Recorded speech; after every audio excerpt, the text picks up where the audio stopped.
Salutations compagnons et compagnonnettes.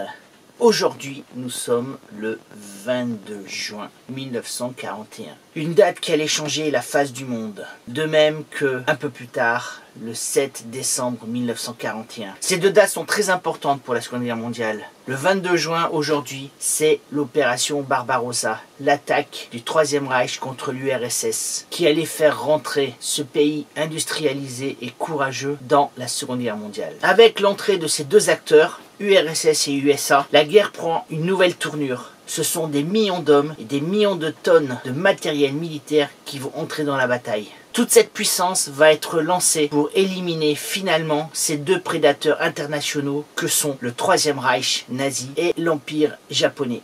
Ainsi, ce 22 juin 1941, à la surprise de tout le monde, et notamment du camarade Staline, l'armée allemande franchissait la frontière de l'URSS. Et Hitler a mis le paquet. Il y aura essentiellement trois invasions. Une au nord, ayant pour but Leningrad, une au centre, ayant pour but l'Ukraine et finalement Moscou, et une au sud, ayant pour but le Caucase et la région de Sébastopol. L'armée allemande a mis le paquet. Elle va engager environ 159 divisions sur les 220 que compte son armée. Autrement dit, c'est presque 73% de son potentiel militaire. Cela représente un peu plus de 3 millions d'hommes et des centaines et des milliers de chars, canons, de camions, de véhicules blindés. Mais il y a également les alliés du Troisième Reich. À ces 3 millions de soldats allemands, il faut rajouter les alliés du Troisième Reich. Il s'agit de la Finlande, de la Roumanie, de la Hongrie, de l'Italie. Et il y aura même une division espagnole sur le front de l'Est, la division Azul. Mais au fait, c'est quoi Barbarossa? Barbarossa, c'est Frédéric Barberousse. Autrement dit, Frédéric Ier de Hohenstaufen, qui fut empereur du Saint-Empire romain germanique et qui est une grande figure pour les Allemands. Cet empereur est né en 1122 et il est mort le 10 juin 1190. Oh, il est mort de façon stupide. Il s'est bêtement noyé dans la rivière Goxu-Neri alors qu'il l'a traversé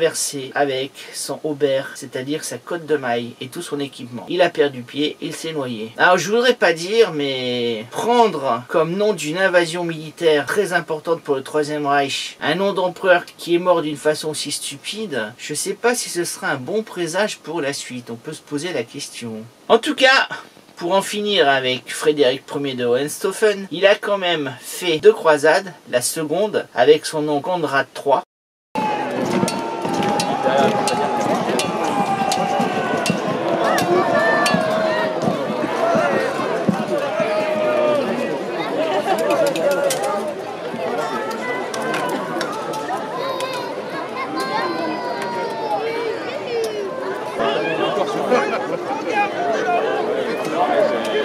C'était la croisade, la fameuse croisade avec Louis VII, Aliénor d'Aquitaine. Et la troisième croisade, c'est celle avec Philippe Auguste et le fameux Richard Cœur de Lion, dont nous reparlerons sous peu. Mais revenons à 1941. Alors je me posais une question. Le Troisième Reich a envahi l'URSS. Bon, nazis, communistes, ça peut se comprendre. Mais avant ça, il y a eu un pacte de non-agression entre les deux, si je me trompe pas. Et oui, il y a eu un pacte que l'on appelle le pacte Molotov-Ribbentrop, du nom des deux ministres des Affaires étrangères de chaque pays.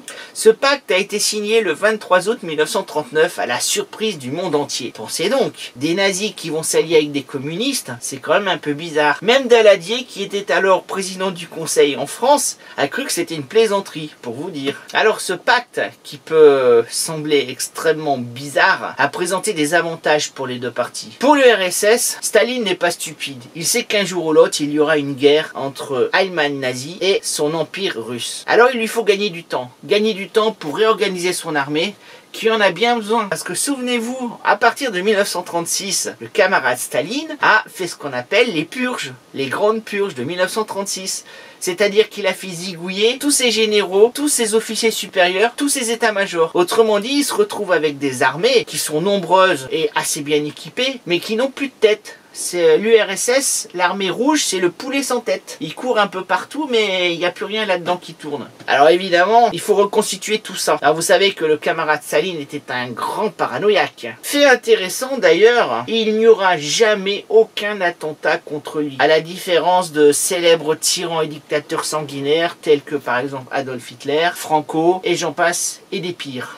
Bref, pacte intéressant pour l'URSS. Il permet à Staline de gagner du temps pour réorganiser son armée, pour acquérir de nouveaux matériels, pour la moderniser. Ensuite, les échanges commerciaux vont être extrêmement importants entre URSS et Allemagne. Les Allemands vont acheter aux Russes les matières premières dont il manque, pétrole, caoutchouc, des métaux, même des céréales. Et les Russes, eux, vont acheter des technologies, des machines-outils que les démocraties de l'Europe de l'Ouest ne veulent pas lui vendre. Tout le monde y trouve son compte. Alors après, il y a un autre intérêt. Ce sont les clauses secrètes, c'est-à-dire les partages territoriaux qui vont se faire entre les deux. Mais ça, on y reviendra un petit peu plus tard parce que le développement serait relativement long. Alors, pourquoi Staline avait accepté ce pacte Molotov-Ribbentrop? Parce qu'il a compris que les démocraties de l'Ouest, France, Angleterre, Belgique, Hollande et autres, ne feraient rien contre Hitler et son Troisième Reich. Il l'a compris à cause de plusieurs événements. D'abord, le traité naval de 1935, où les Allemands ont obtenu de plus fort tonnage grâce à l'Angleterre. Ensuite, il y a eu l'Anschluss, le 12 mars 1938, c'est-à-dire la réunification de l'Allemagne et de l'Autriche. Après, il y a eu les pathétiques accords de Munich, en septembre 1938, où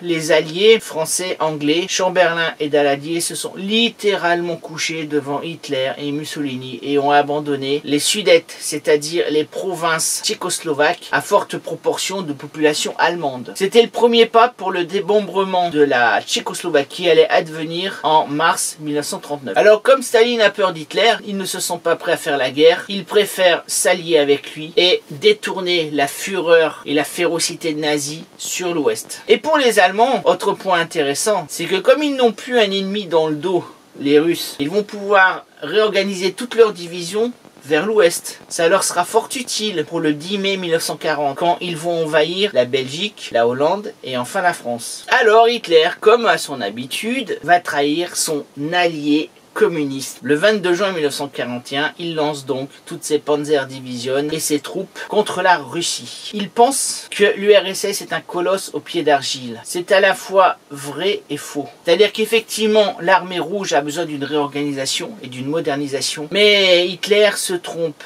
vraiment beaucoup sur le compte du soldat russe. Alors ici, j'ai souvent l'habitude de dire que l'histoire bégaye. Il y a une analogie gigantesque entre Hitler et Napoléon. Napoléon a voulu envahir l'Angleterre. Il a massé ses armées près de Boulogne pour passer de l'autre côté. Hitler va faire la même chose, mais il n'osera pas. Napoléon s'est retourné contre le tsar et l'Empire russe. Il a lancé ses troupes pour l'envahir, il est allé jusqu'à Moscou. Il a ensuite été obligé de fuir et il a perdu les 9/10 de son armée. La campagne de Russie, c'est la tragédie, c'est la mort pour l'Empire français. Même chose pour le Troisième Reich. Hitler n'a pas compris que le soldat russe avait un courage et une abnégation gigantesque et qu'il ne céderait pas un pouce de terrain, qu'il vaincrait quelles que soient les conditions. Ce qui a détruit l'armée française de Napoléon va détruire la Wehrmacht d'Adolf Hitler.